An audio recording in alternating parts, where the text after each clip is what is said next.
Happy new year সবাইকে। নতুন বছরের নতুন একটা ব্লগ নিয়ে চলে আসলাম। আমি একটু দেরি করেই উঠেছি, মাম্মা অনেক সকালেই উঠেছে। ওকে সকাল সকাল খাইয়েও দিয়েছি। বাপি ওকে নিয়ে ছাদে গিয়েছে, কেননা এখন বেশ কদিন হলো বেশ সুন্দর রৌদ্র উঠছে। আর আমরা তো সকলেই জানি নিউবর্ন বেবিদের জন্য রৌদ্রটা কতটা ইম্পর্টেন্ট।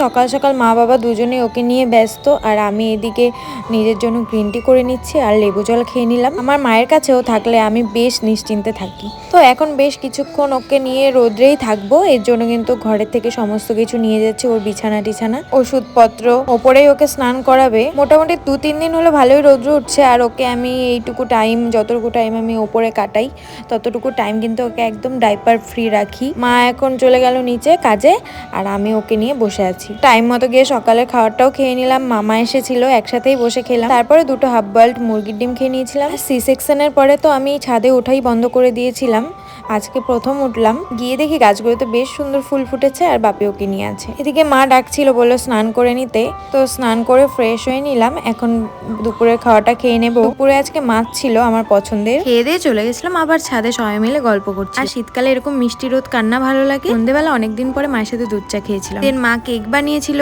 সেটা খেয়ে নিলাম। তারপর বর এনেছিল ভেজ চপ আর মিষ্টি। খেয়ে দিয়ে আর কি বরের সাথে গল্প করছিলাম বসে বসে। আর আমার বরের এনার্জি দেখো, এত ঠান্ডাতেও স্কিন কেয়ার করছে। টাটা।